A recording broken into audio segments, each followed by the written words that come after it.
जैसे पहाड़ ही कहो, जब बताएं कि चादर उड़ के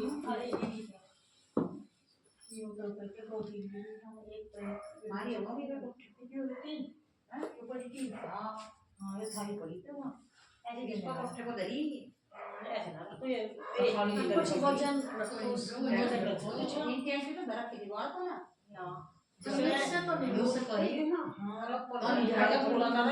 नहीं तो से उड़ जा हमारी में थोड़ी हमारे पेच लगे हुए हैं। नहीं जो अलग से रखी हुई है भट्टी के ऊपर, जो भट्टी के ऊपर रखी हुई है बांध रखी होगी थोड़ी थोड़ी बंधी हुई है। चलो जो भी था थी तो घटना ही है। ऐसा पता चला कईयों का पहले कि चादर आ रही और गर्दन तक सब वही तो ऋषभ जरा सी बचा बार ऊपर से आया तो ऋषभ ऊपर से आ गई, इधर कोई आया था एकदम से ऐसी घरण हो गई थी करके आ रही थी। हाँ वो हिलती है तो धन्यवाद करना चाहिए ना बाबा, बचा लिया बच्चे को, है ना। टंकी पे ही बीती, टंकी की अलग गिरी, टंकी पर लग गिरी, अब बोली जहाँ हरी है वहाँ लग गिरी, और ये यहाँ लग गिरी, और गली में लग गिरी, सारे में बच्चे भी सारे में बिखर गए हमारा तो। चादर की बरसात हो गई आपके यहाँ। और सोचो कितनी बड़ी मुसीबत थी वो टल गई। इसे कहते हैं सूली से कांटा हो गया, है ना। ऐसे बचाता है भगवान अपने बच्चे को।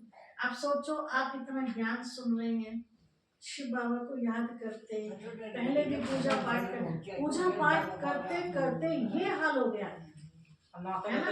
ना करते तो क्या हाल होता। कभी भी इसीलिए कुछ भी कितना भी भारी नुकसान हो जाए, लोग कितना भी उभारने की कोशिश करें आपको, कभी भगवान से अलग होने की कोशिश मत करना, क्योंकि लोग बस ताने बहुत मारते हैं। ये देखा इतनी पूजा पाठ करती हो, क्या हुआ, तुम्हारी मैया ने बचाया नहीं तुम्हें, तुम्हारे कान्हा ने क्यों नहीं बचाया। ऐसी बातें सुनने को कहने दो जो कह रहे, शुक्रिया अदा मानना चाहिए, है ना, जिसकी भी आप पूजा करते हैं कि मैया आपने ही तो हमें बचाया, आप ना होते तो पता ना, है ना। बोले बाबा आप ना होते तो क्या होता, है ना। कभी किसी के चक्कर में आके अपना, ये दुनिया में यही तो होता है। मम्मी पापा बच्चे को किसी वजह से डांट देते हैं, है ना। पड़ोसी उसका फायदा उठाते हैं, देखा तेरी माँ कैसे डांटती है तुझे, तू इतना बड़ा हो गया तो डांटने लायक थोड़ी है, तेरी भी कोई इज्जत होगी, तेरे दोस्तों के सामने तो तेरी बेइज्जती कर दी। जो समझदार होगा वो क्या होगा कि सही है मेरे माँ बाप की तो है। हाँ, लेकिन ज्यादातर कैसे निकलते हैं बच्चे, बस उस हाँ आंटी जी आप ठीक कह रही हो, मेरे दोस्तों के सामने मेरी बेइज्जती कर दी मम्मी ने, है ना। तो इसीलिए ऐसे समाज से अपने आप को और अपने बच्चों को भी बचाने की कोशिश करो, क्योंकि एक कहावत है दुनिया में, सीख एक ऐसी चीज होती है जो पत्थर को भी तोड़ देती है ना। तो गलत सीख का असर ज्यादा पड़ता है और अच्छी सीख का नहीं पड़ता, बहुत ना के बराबर पड़ता है। इसीलिए रोज ज्ञान सुनना क्यों जरूरी है, क्यों सुनना, देखें कोई एक बात गलत बात हम एक बार सुनते हैं, कितने दिन तक दिमाग में रहती है बात, और अच्छी बात रोज सुनते सुनते भी खिसक जाए, याद करते करते भी निकल जाते हैं, जिसे हम याद करने की कोशिश नहीं करते वो बात सामने आती रहती है। तो आज के टाइम जो है जिसे कहेंगे राज्य किसका चल रहा है, शैतान का, तो प्रभाव शैतान का, राम का कम है प्रभाव, इसलिए तो कहा घोर कलयुग आ गया है। घोर कलयुग ने नीचे की तरफ दिखाया ना, कहाँ देखो भारत को सोने की चिड़िया कहते थे, और यहाँ नीचे आप चित्र में देख रहे हैं कांटों की सैया पर बुजुर्ग बाबा लेटा हुआ, कौन है देखा ना भैया, कोई डंडी वगैरह है क्या, किताब तो है, किताब देते हैं, किताब तो होगी, चलो मैं देख रहा हूँ, ये आप देख रहे दिखाई क्या, हाथ में क्या लिया हुआ, भीख मांगने वाला कटोरा। अच्छा कम दिखाई दे रहा है, चश्मा लगा नहीं, चोट लग रही है, अच्छा चित्र पे चोट लग रही है। तो सिराने रखा हुआ शास्त्र है ना, उस सिराने शास्त्र रखा हुआ, मतलब माइंड में शास्त्र कितने हैं, और कांटों की सैया पर लेटा हुआ है और हाथ में कटोरा है। विदेशी लोग कटोरे में डाल रहे हैं। आज के भारत की दशा दिखाई है। भारत को कहते हैं कि भारत एक तीर्थ स्थान है, आध्यात्मिकता से भरा हुआ है। भारत जगत का गुरु माना जाता है। जितना ज्ञान हमारे भारत में है ना, उतना किसी और देश ना में इतनी पूजा पाठ, ना इतनी पूजा में। आध्यात्मिकता से भरा हुआ है। ज्ञान बेशक है हमारे पास, केवल कहाँ तक है? बुद्धि तक, प्रैक्टिकल में नहीं है। इसीलिए हम क्या हो गए? सब कंगाल हो गए। सोचना कुछ, कहना कुछ और करना कुछ। तो ये हालत दिखाई है। हाथ में कटोरा है। जब इतना ज्ञान हमारे पास है तो हमें कटोरा लेने की जरूरत है? अपने आप ही मिलेगा, है ना? कैसे? एक जैसे बहन ही है, इतनी पढ़ाई कर ली, डिग्री ले ली, ये किसी को पढ़ाएंगी तो क्या इन्हें कटोरा लेने की जरूरत है? मेहनत कर रही है, घंटा पढ़ा रही है वो किसी को, तो बदले में मिलेगा ना कुछ। ऐसे हमारे पास ज्ञान बहुत है, लेकिन जब उसको हम यूज करेंगे तभी तो कुछ मिलेगा। यूज हम कर नहीं रहे। यूज क्या कर रहे हैं? शैतान की बातें पढ़ रहे हैं, अच्छी बातें, प्रैक्टिकल में है शैतान की बातें, है ना? तो इस समय भारत कंगाल हो गया। फिर से चारों तरफ जो शांति थी वो अशांति का माहौल हो गया। अच्छी दुनिया लाने के लिए ये दिखा है, शांति सम्मेलन कर रहे हैं। ये बैठे ना टोपी वाले बुजुर्ग नेता लोग, सम्मेलन, बड़ी बड़ी मीटिंगें होती हैं, तो क्या कहते हैं आपस में, क्या चर्चाएं करते हैं? और इतना माहौल खराब हो गया है, ये ठीक होना चाहिए, है ना?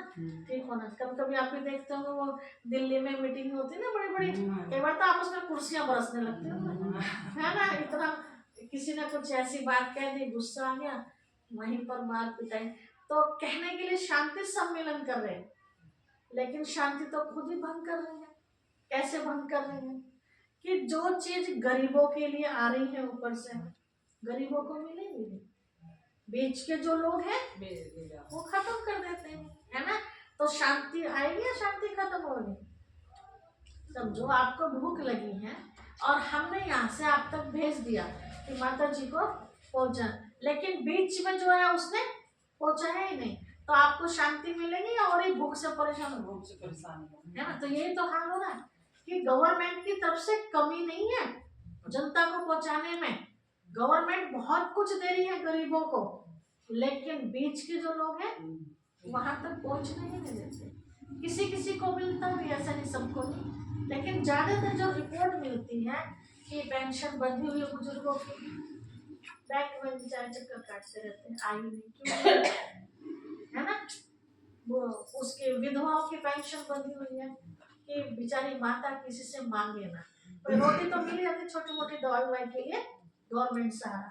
राशन इतना भेजती है, कितनों के तो राशन कार्ड ही खत्म कर दिए। चलो जिनके जमीन जायदाद है बात अलग है, लेकिन जिनके कुछ भी नहीं है उनका भी राशन कार्ड खत्म है। बहुत लोग ऐसे हैं। अब इसमें कोई क्या है कि मोदी जी की गलती है? गलती किसकी है? बीच के लोग गड़बड़ कर रहे हैं, है ना? तो एक अच्छा समाज बनाने के लिए शिव बाबा तो बहुत मेहनत कर रहे हैं, है ना? लेकिन जो बीच के लोग हैं वह शांति मचाते रहते हैं। जो भी धर्म पिताएं आई दुनिया में किस लिए आए थे? एकता का पाठ पढ़ाने के लिए। शुरू में तो एकता का पाठ पढ़ाए कि हम सब एक हैं, लेकिन धीरे धीरे धीरे धीरे अब क्या हो गया? अब क्या हो गया? अब कोई नहीं, अपनों अपनों को, हिंदू समाज होगा अपने हिंदुओं को मजबूत करे, मुसलमानों से मतलब मत रखना। मुसलमान जो होंगे वो अपनों को मजबूत कर रहे हैं कि हिंदू को दिखाई दे तो काट देना। ये मस्जिदों में यही पाठ पढ़ाया जाता है ना? तो वो जो प्यार है, वो जो शांति है कैसे आ सकती है जब इस तरह का हमें पाठ पढ़ाया जा रहा है? जात पात का पाठ पढ़ाया जा रहा है ना? वो भंगन की है, नल को हाथ ना लगा दे, है ना? वो चमार की है, खाट पे बैठ ना जाए। ये मतभेद कौन पैदा कर रहा है? आपस में कर रहे हैं, है ना? तो शिव बाबा आके मतभेद खत्म करते हैं। फिर दिखाया साधु समाज, चलो ये नेता तो कर ही रहे जो भी है, लेकिन अगर आज साधुओं सम्मेलन करते हैं तो साधुओं में भी तो कितना परिवर्तन आ गया। अमीरों की पूछ है, गरीबों की वहां भी पूछ नहीं है। अमीरों को आगे आगे सिंहासन पर बैठाया जाता है, गरीब को बेचारे को पानी भी नहीं पूछा जाता है ना। तो शिव बाबा ने जब इतने हालत देखी कि ऐसा हो गया है तो आना पड़ेगा नहीं पड़ेगा शिव बाबा को, तो वो आ चुके हैं और आकर के हम सबका दर्द समझ रहे हैं। इसीलिए उसको दुख हरता सुख करता कहा जाता है। तो आके फिर से नई दुनिया की सत्युग की स्थापना कर रही है, ब्रह्मा बाबा के द्वारा ज्ञान दे रहे हैं। तो जो भी शिव बाबा का ज्ञान सुनते हैं, अपने जीवन में उतारते हैं, तो उनके लिए यहीं पर स्वर्ग चालू हो जाता है, चढ़ती कला हो जाती है। धीरे धीरे उतरे, लेकिन चढ़ने में वो थोड़ा सा टाइम लगता है, चढ़ जाते हैं अर्थात ऊंचे बन जाते हैं। अब बात आती है, किसी से पूछो भी कौन सा समय चल रहा है, दिन के हिसाब से कौन सा समय कहेंगे आप? सवेरे से हम चलते आ रहे हैं, दोपहर चल रहा है ना। अनजाने में कोई कहे कि शाम हो गई है या अभी दोपहर हुआ ही नहीं है, तो हमारे कहने से तो कुछ नहीं होगा, जो दिखाई दे रहा वो सत्य है ना। इस चित्र में आप देख रहे हैं, किसी से पूछा भी कौन सा युग चल रहा है, तो सब बोलते हैं इस बात के, कोई सत्युग नहीं कहेगा। क्या चल रहा है? कलयुग चल रहा है ना। अभी शिव बाबा ने बताया कि बच्चे कलयुग तो खत्म होने वाला है, कलयुग बूढ़ा हो चुका है, अंतिम समय चल रहा है। लेकिन अगर शास्त्रों के हिसाब से देखा जाए तो शास्त्रों में बताया कि कलयुग तो अभी बच्चा है।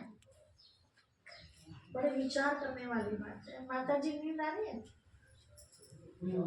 सॉरी हाँ, ध्यान से सुना, बहुत काम की बात। तो कलयुग बच्चा नहीं है, बच्चा हुआ है थोड़ा सा, ये भी खत्म होने वाला है। देखिए, जिसने भी शास्त्र में लिखा था कलयुग अभी बच्चा है, कितने वर्ष पहले लिखा हुआ है? बचपन से हम भी सुनते आ रहे हैं कलयुग अभी बच्चा है। हमारे जो बड़े बुजुर्ग हैं वो भी यही कहते आ रहे हैं कलयुग अभी बच्चा है। समझो, मेघा बहन कितनी उम्र है आपकी? 27 वर्ष की है ना। आज इनका हम कहानी लिख दें कि मेघा आज 27 वर्ष की है, ठीक है, और उसी लाइन को पढ़ते पढ़ते हमें 27 साल हो जाए, ठीक है। मेघा 27 की रह गई। कितने की हो जाएगी? कितने की हो जाएगी? 54 की हो जाएगी, है ना। लेकिन हम पढ़ क्या रहे? मेघा आज 27 वर्ष की है। ऐसे ही कलयुग को ये लाइन पढ़ते पढ़ते कलयुग की कितना समय हो गया, इस चीज का विचार नहीं किया, है ना।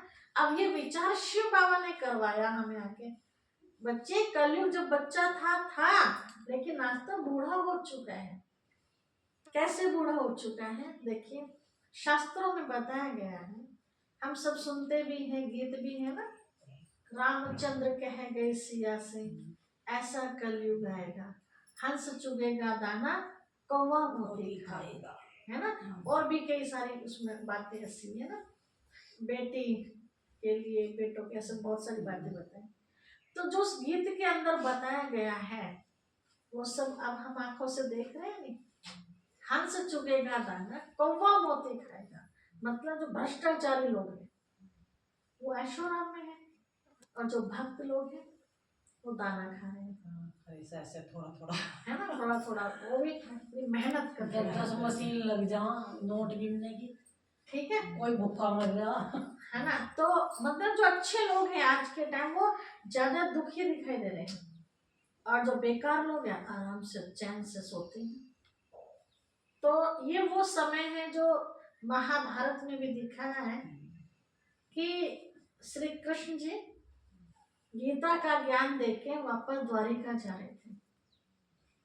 तो पांडवों ने कृष्ण से पूछा कि भगवान, आपने हमें द्वापर का अंत तो बता दिया, ऐसा बताते हैं ना कहानी में कि द्वापर में गीता का ज्ञान दिया था भगवान ने, तो हम सामने युद्ध देख भी रहे हैं, सेना तैयार है, लेकिन कलयुग का अंत कैसे होगा उसका भी तो बताते जाइए। अब इतने बाद का समय आने वाला पहले से कैसे बताए? तो कृष्ण जी ने कहा, एक काम करो, आप 5 भाई हो, तो पांचों तरफ निकल, कोई ऐसे कोई ऐसे कोई ऐसे, और चलते जाना। जहां पर भी आपको कोई आश्चर्यजनक बात नजर आए वहां से वापस आना, उससे पहले वापस नहीं आना। बोला ठीक है। पांचों भाई निकल गए। ध्यान देना इन बातों पर, घर में सुनाना जाके। पांचों पांडवों ने युधिष्ठिर से पूछा, जब सारे वापस आ गए, पूछा क्या देखा? तो युधिष्ठिर ने क्या देखा? सामने से कोई 2 सूंड वाला हाथी आ रहा था। कितने सूंड होते हैं हाथी को? एक होगा। उन्होंने क्या देखा? 2 सूंड। तो आश्चर्य की बात है। अर्जुन ने कहा कि प्रभु मैंने एक पक्षी देखा, उसके पंखों पर बहुत अच्छे अच्छे ज्ञान की बातें लिखी हुई, लेकिन चोंच में मांस का टुकड़ा था। ये भी बड़ा आश्चर्य लगा, है ना? भीम ने क्या देखा? एक गाय अपनी बछिया का दूध पी रही थी। उल्टा बोला, ठीक है। नकुल ने देखा एक ही लाइन में 3 कुएं हैं, एक कुएं का पानी बराबर वाले में जाना चाहिए ना, नहीं, वहां वो तो सूखा हुआ, जो तीसरा था उसका आपस में कनेक्शन, और ये पड़ोस वाला सूखा। सहदेव ने देखा बहुत ऊंचा पहाड़ है, उस पहाड़ से छोटा सा कंकड़ लुढ़कता लुढ़कता लुढ़कता लुढ़कता आ रहा है, नीचे से कुछ ऊपर, एक तिनके के सहारे पर रुक गया। उसके मन में ये प्रश्न खड़ा हुआ, कितने बड़े बड़े वृक्ष भी और टीले भी पड़े भी तो वहां भी रुक सकता था ये कंकड़, लेकिन यहीं एक तिनके के सहारे पर क्यों रुका? तो प्रभु ने कहा जब इस तरह के नजारे दुनिया में दिखने लगे ना, तो समझ जाना कलयुग का अंत आ चुका है, और सावधान हो जाना। कहा प्रभु इसका मतलब तो बता दीजिए। अब एक एक का मतलब सुनिए। 2 सूंड वाला हाथी क्या था? देखिए, हाथी को ना मनुष्य कहा गया है वहां। जैसे आपने महाभारत में देखा होगा, एक अश्वत्थामा नाम का द्रोणाचार्य का पुत्र भी था, और एक अश्वत्थामा नाम का हाथी भी था, है ना? तो यहाँ जो हाथी कहा गया मनुष्य के लिए कहा गया। 2 सूंड वाला मतलब 2 तरफ का खाने वाला। हाथी मतलब महारथी, मतलब बड़ा आदमी। तो जितने भी बड़े आदमी हैं, सबके लिए तो नहीं कह सकते, लेकिन 75% जरूर कह सकते हैं। जितने भी बड़े लोग हैं, चाहे वो नेता हो या किसी पद पर हो, कोई भी काम हम करवाने जाते हैं बिना रिश्वत के होता है? छोटे से छोटा काम भी है, वो सरकारी नौकरी लेने वाला है ना, और छोटी मोटी तो मिलती है, 30,000 से तो कम किसी की है ही नहीं, कितना भी छोटे से छोटा नौकर हो सरकारी, है ना? कोई भी काम करवाने जाओ, हाँ कर देंगे, मना भी नहीं करेंगे, हाँ मना भी नहीं करेंगे, और काम भी नहीं करेंगे, और आप पकड़ा दो तो ये क्या, जितने ज्यादा देंगे उतनी जल्दी होगा, उतना जल्दी होगा, है ना? तो ये क्या हुआ? 2 सूंड का हाथी, इधर से भी खा रहा है, उधर से भी खा रहा है। प्रैक्टिकल हो रहे हैं। दूसरा क्या बताया था? पक्षी वाला, कि पंखों पर बहुत अच्छी अच्छी बातें लिखी, लेकिन मुंह में क्या था? मांस का टुकड़ा। तो बताया कि उस समय ज्ञानी बहुत मिलेंगे आपको, इतने अच्छा ज्ञान सुनाने वाले कि आप सुनते रहो, वे सुनाते रहे, इतना आनंद मिलेगा। लेकिन अगर आपने प्रैक्टिकल कहानी उनके देख ली, उनके जीवन को देख लिया, तो आपको नफरत आ जाएगी। कैसे? हमारी दादी जी हैं संस्था में, अभी तो शरीर छोड़ दिया, तो हमारे यहाँ माउंट आबू में जो हेडक्वार्टर है, बड़े बड़े सम्मेलन होते हैं। तो बड़े बड़े सम्मेलनों में एक बार धार्मिक सम्मेलन रखा, सभी धर्म के गुरु लोग बुलाए, मुझे बहुत अच्छा लगा। 3 दिन वहाँ रुके, तो जब उनसे अनुभव पूछा गया आपको कैसा लगा, तो उन्होंने भरी सभा में बोला, एक मिनट, बहुत बड़े महामंडलेश्वर जो अपने ऊपर श्री श्री श्री 108 जगत गुरु ऐसे टाइटल लिए हुए होते हैं ना गुरु लोग, उन्होंने कहा दादी जी को, दादी जी बहुत अच्छा लगा हमें यहाँ, क्या हम कभी आपको बुलाएं, आप हमारे यहाँ आएंगे? तो दादी जी ने कहा भैया बुलाए और बहन ना आए, ऐसा कैसा हो सकता है? तो दादी जी ने निमंत्रण स्वीकार किया। दादी जी बोलते हैं उम्र के हिसाब से, ऐसे तो कन्या थी, ठीक है। तो उन्होंने प्रोग्राम रखा हरिद्वार में, बहुत बड़ा सम्मेलन, दादी जी को भी बुलाया हमारे, बड़े धूमधाम से दादी जी का स्वागत किया। बिल्कुल इस तरह से उन्होंने दरबार सजाया था जैसे राजा महाराजा के होते हैं ना, सिंहासन और सेम वैसे स्वागत करते करते बैंड बाजों के साथ दादी जी को वहां लेके गए। जैसे ही दादी जी ने दरबार के अंदर प्रवेश किया तो दादी जी ने नाक बंद कर ली। पहुंच तो गए खैर सामने स्टेज पर, तो दादी जी ने कहा बैठिए। दादी जी ने कहा बैठना तो छोड़ो भाई, मेरे से तो यहाँ खड़ा भी नहीं हुआ जाए। बोला क्यों? तो दादी जी ने एक ही शब्द कहा वहां का सीन देख करके, जितने भी बराबर में बैठे थे बड़े बड़े साधु संत, कोई गांजा पी रहा है, कोई सिगरेट पी रहा है, कोई हाथ में वो मल रहा है, देख के दादी को घृणा आ गई। दादी ने बस इतना ही कहा कि हम सब समाज को सुधारने के ठेकेदार हैं।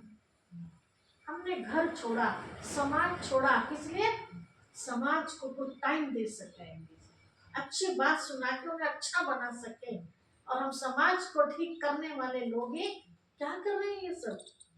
क्या समाज को सुधार सकेंगे? तो इतनी शर्म आई सबको, और वहीं धीरे धीरे ऐसे छोड़ दिया। ऐसे चलो आपको लगेगा शायद बनाई कहानी बता रही है, आप खुद ही देख लो प्रैक्टिकल। नहीं ऐसा नहीं। मंदिर में पुजारी होता है ना, मंदिर में हम नहा के जाते, प्याज का छिलका तक नहीं ले जाते। सोचो अगर कोई आम व्यक्ति भी बीड़ी पी रहा हो, सिगरेट पी रहा हो, पान का, वो भी बाहर नल पे कुल्ला करके तब अंदर जाता है, और मंदिर में बैठने वाला पुजारी क्या कर रहा है? वहीं बैठे बैठे बीड़ी सिगरेट पीता है। बताइए समझदार कौन है? और उसी को हम आजा के दान कर रहे हैं कि पुजारी है ना, पुजारी तो ये हम पाप कर रहे हैं पुण्य कर रहे हैं? ऐसे पुजारी को तो भगा देना चाहिए, भले हमारा मंदिर खाली हो, कम से कम पवित्र तो ना हो, हमारा मंदिर पवित्र तो रहेगा। ऐसे कितनी कहानियां मैं आपको सुना। अभी भगवानपुर में हमने सेवा की थी, तो हमने वहाँ एक हफ्ते का टाइम लिया कि क्योंकि मंदिर में सब आ जाते, घरों में तो भेदभाव भी समझते, मैं उसके ना जाती, मैं उसके ना जाती, मंदिर में कोई भेदभाव नहीं। तो हमने मंदिर में वहाँ प्रोग्राम किया, काफी बड़ा मंदिर है। तो महात्मा जी ने कहा कितने दिन हो गए बहन जी? हमने कहा 1 हफ्ता। तो 5 दिन हो गए थे। अब उनको क्या आदत पड़ी हुई थी कि लोग बाग खेत बाड़ी से फ्री हो जाए तो उनके पास बैठने आते थे, उसी टाइप के लोग, उलट पुलट बात करना और बैठ के दारू आदि ये सब भांग आदि पीना, है ना। अब उनको वो टाइम नहीं मिला, क्योंकि हमारी 2 से 4 बजे तक क्लास होती थी, 4 बजे उनको फिर खेतों में जाना होता था। तो उन्होंने 5 दिन तक तो सहन करा बेचारों ने। 6ठे दिन बोल ही दिया कि बहन जी और कितने दिन होगा था ये काम? तो हमने कहा अभी तो चलेगा भाई जी, क्या दिक्कत है आपको? तो बोला दिक्कत क्या, सारी दिक्कत ही दिक्कत है। मेरे मिलने वाले आते हैं, उनको टाइम नहीं मिलता, मैं किसी को चाय पिलाऊं, किसी को बात करो, अब एक को चाय पिलाऊंगा, इतने सारों को चाय पिलाऊंगा? अकेले पीते हो तो शर्म आएगी ना। मतलब चाय का एक बहाना लिया। जो आप जैसी बहनें आती थी, भाई आते थे बहुत सारे, तो उन्होंने कहा बहन जी तो यहाँ महीना भर रहेंगी, बताइए आप। उसको तो बहुत गुस्सा आ गया कि 7 दिन की छुट्टी थी, 5 दिन हो गए, 6 दिन, कल हो है लास्ट दिन, है ना। दिक्कत क्या थी उनको? वहाँ के भाइयों ने उगारा। 1-2 बार तो हमने भी बंद किया, मतलब भाई जी जब तक हम यहाँ ना बीड़ी वगैरह मत कीजिए। तो वो सत्संग में सुनते थे, उठ के चले जाते थे, फिर जब हमारा जाने का टाइम होता था तब आते थे। तो वो किस लिए परेशान हो गए कि जो उनकी खुराक थी वो उनको मिलनी बंद हो गई, है ना। तब उनको खुलासा किया कि इस तरह से मंदिर में रहने वाले लोग अगर ऐसे करेंगे तो गांव का उद्धार होगा या गांव डूबेगा? क्या होगा? यहाँ गांव का मंदिर है, दान पेटी भी लेंगे तो पहाड़ से, बताइए। देने वाली बात फिर मनादी करवाई, चलो पैसे तो कालियो, दान पेटी तो धर दो। आगे तो मतलब इतना भ्रष्टाचार फैल रहा है दुनिया के अंदर, तो फिर हमें ज्ञान लेना है तो फिर कहाँ से ले? है ना। उस दिन भी मैं आपको बता रही थी कि गुरु का मतलब क्या होता है। गुरु, गु माना गंदगी, रू माना आत्मा, जो हमें गंदगी से बाहर निकालते हैं, वो है सच्चा गुरु। तो वो कौन है? संपूर्ण तो केवल एक परमात्मा होता है ना।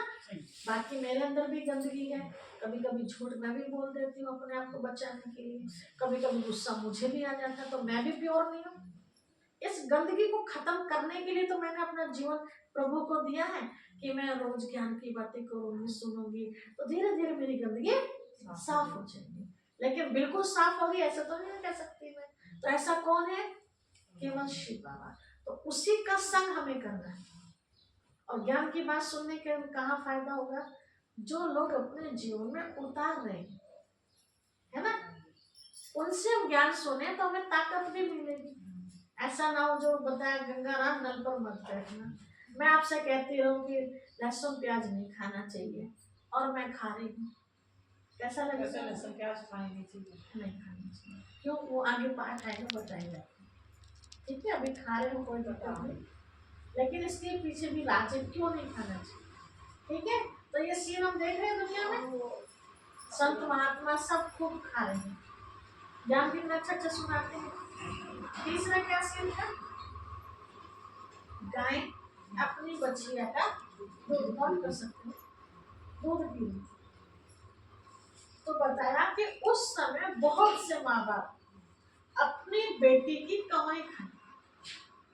पहले जमाने में क्या होता था, बेटी के घर का पानी पीना भी बोझ लगता था, जाते नहीं थे पहले, तो इधर उधर से निकल आते थे, है ना। और अब तो क्या हो रहा है, सब जाते हैं, उधार भी ले लेते हैं जवानी से, है ना। बेटा भाग में दे दूंगी, है तो दे दे तेरे पास, उधार के तौर पे भी। और कई तो फिर बेटी के पास ही रह जाते हैं, है ना।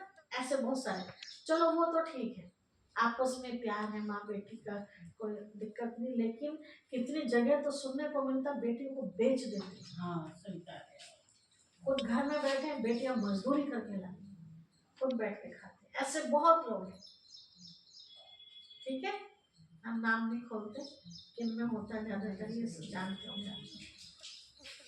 तो ये सब हो रहा है, कहाँ बेटी को देवी के रूप में मानते हैं और उन देवियों से बुढ़ियां करवा रही हैं, छोड़ करवा रहे हैं।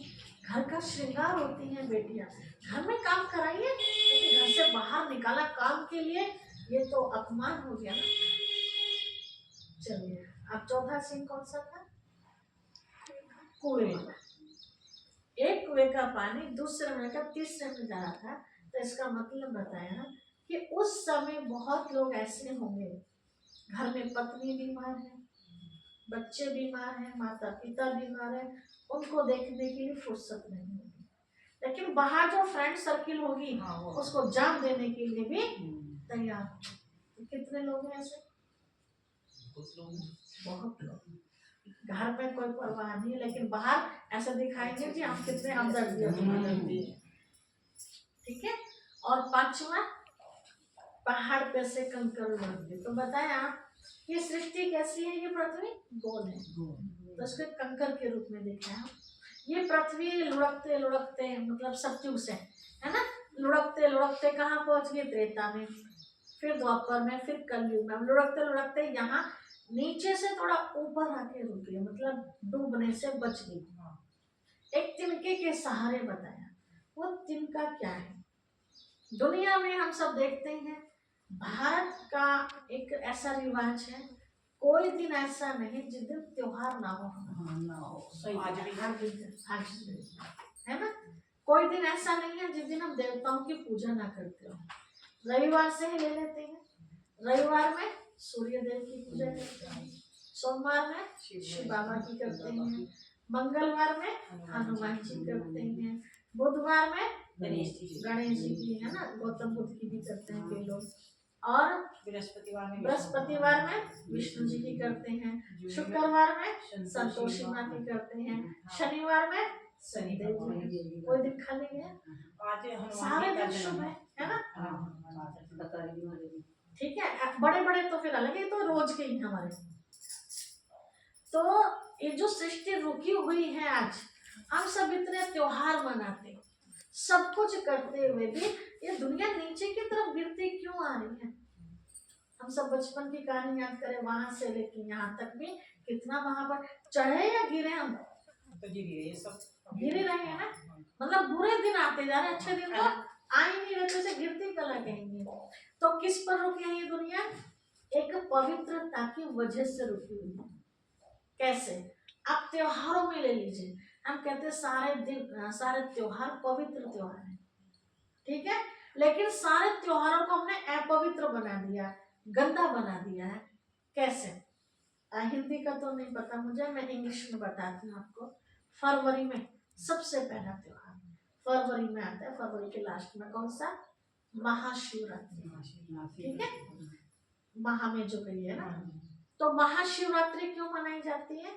शिव पिता का अवतरण हुआ, उसकी यादगार में महाशिवरात्रि में। कितना पवित्र दिन है ना। लोग बाग जागरण करते मंदिरों में खूब, कितनी बार पता चलता है कि सारे के सारे तो मंदिर में थे और घर में डकैती हुई।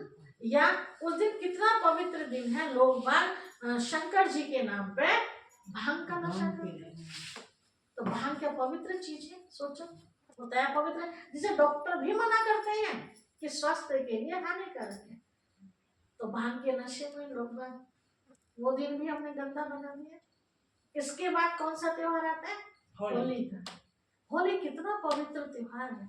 बताते हैं कि पहले लोग आपस में कुछ हो भी गया ना छोटा मोटा, तो रंग लगा के गले मिल लेते थे, कहते थे होली सो होली छोड़ो, आज से नया जीवन जिए। पुरानी बातों को भुलाने की कोशिश करते थे, सारा कीचड़ पट्टी होली में जला के सुहा कर देते थे। और आज दुश्मनी जो निकलती है, तो इस दिन को भी हमने क्या कर दिया? अपवित्र बना दिया। अब एक त्योहार बीच में छोड़ते हैं, रक्षाबंधन। रक्षाबंधन के बाद क्या आता है? जन्माष्टमी। जन्माष्टमी कितना पवित्र त्योहार है। 16 कला संपूर्ण जो श्री कृष्ण देवता, उनका जन्मदिन हम मनाते हैं, है ना। तो उसमें भी ऐसी कहानियां सुनने को मिलती है। मंदिरों में कितना होता है, जगह जगह झांकियां निकलती हैं, हम सब उसमें मस्त हो जाते हैं। पीछे पता चला कुछ और ही हो गया। बहुत रिपोर्टें अखबारों में आती है ना, डकैती पड़ गई, ये हो गया, वो हो गया, कोई चैन लूट रहा, भीड़ भाड़ में पता नहीं चलता कुछ भी। तो वो दिन भी अपवित्र कर दिया लोगों ने। उसके बाद क्या आता है? दशहरा। दशहरा जिस दिन हमने बुराइयों को आग लगाई, रावण को, रावण बुराइयों का प्रतीक है, उधर रावण में आग लग रही है केवल पुतले में, है ना। मेलों में जाते हैं, कितनों की जेब कट जाती है। और जो हमने चित्र में दिखा दिया शिवरट पीता हुआ रावण को, है ना, हाथ में तलवार है, ये सब दिखा दिया। लेकिन वहां मेले में से आते हैं, घर में जो रावण बैठे हैं वो क्या करते हैं? सब जानते हैं। तो मतलब दिखाने के लिए हमने रावण का पुतला जला दिया, लेकिन सचमुच तो हमने रावण को नहीं जलाया ना। रावण जलाना मतलब बुराइयों को खत्म करना। तो कितना अच्छा दिन है वो कि सत्युग आ जाना चाहिए था, लेकिन और ही कलह कलेश। सच्चे दशहरा मना लेते तो सच्ची दीपावली आ जाती। झूठा दशहरा मनाया तो इसलिए दिवाली भी झूठी हो गई। दिवाली कब मनाई? रावण को मार के राम जी अयोध्या लौटे, खुशी में दीपक जलाए, है ना। लेकिन आज क्या हो रहा है दीपावली पर? झालर, चलो दीपक भी जलाते हैं, पटाखे, कितनों की झोपड़ियों में आग लग जाती है, कितनों के बच्चे जल जाते हैं पटाखों के चक्कर में। तो वो उनके लिए तो दिवाला निकल गया ना बेचारों। दिवाली होती है दूसरे को खुशी देने के लिए, है ना, लेकिन पता चला किसी के घर में तो खाना बनाने के लिए ही पैसा नहीं है, पकवान। सादी रोटी तो रोज खा लेते हैं, कोई दिक्कत नहीं है। तो मतलब ये सोचना पड़ता है कि पड़ोसी के बच्चे अच्छे कपड़े पहनेंगे, मेरे बच्चे ने नहीं पहने तो बेइज्जती है ना। लोग मेरे घर में मिठाई लेके आएंगे, अगर मैंने वापसी नहीं करी तो क्या सोचेंगे। तो कई बार हम उधार भी कर लेते हैं, है ना। तो खुशी के बदले क्या हो गया? टेंशन हो गया। तो दिवाली क्या, दिवाली निकल रही है आज के दिन, तो वो दिन भी हमने अपवित्र कर दिया। एक रक्षा बंधन ऐसा त्योहार है जो हमें भाई बहन का प्यार दिखाता है। भाई बहन के प्यार में पवित्रता मिलती है, स्वच्छता मिलती है। जिस भाई को बहन राखी बांधे, चाहे वो किसी भी धर्म जाति का हो, रास्ते चलता राही है, हम जानते भी नहीं उसको, और उसे बहन कोई भी अनजान राखी बांधे, अपने आप को बड़ा महान समझते हैं। उस बहन के ऊपर कभी वो कुदृष्टि नहीं रख सकते। अगर कभी मन में आ भी गया तो बहुत होगा, बहन है वो, बड़ा पाप समझते हैं। अगर जरा सा चिंतन गलत चल गया उस बहन की, तो उस धागे में कितनी पावर है ना। तो ये एक भाई बहन का ही ऐसा पवित्र संबंध है जिसके कारण ये दुनिया थमी है। कुछ लोगों ने इसे भी भंग कर दिया है। परमात्मा पिता कहते हैं, या समाज में हमारे कहता है कि जिस दिन ये नाता खत्म हो जाएगा उस दिन इस सृष्टि को कोई नहीं बचा सकता। तो पवित्रता के बल से ही ये दुनिया थमी। तो तिनके का सहारा जो दिखाया, तो इस समय परमात्मा पिता का कार्य धरा पर चल रहा है। कौन सा कार्य? सत्युग बनाने का। अब चल के यहाँ तक 89 वर्ष हो गए, 89 वर्ष हो गए, और 100 वर्ष का ये समय बताया है शिव बाबा ने हम। तो बाकी कितने वर्ष बचे? 11 वर्ष बचे इस समय। तो 11 वर्ष में 100 वर्ष पूरे हो जाएंगे, शिव बाबा का ज्ञान देना बंद हो जाएगा। एक लिमिट होती है ना कोई भी बात समझाने की। तो 100 वर्ष का 1937 से ज्ञान चल रहा है, आप तक का पहुंचा। ऐसे तो 20 साल पहले भी आपके यहाँ पहुंच गया था ज्ञान, लेकिन आप तक नहीं पहुंचा। पहले पता तो था।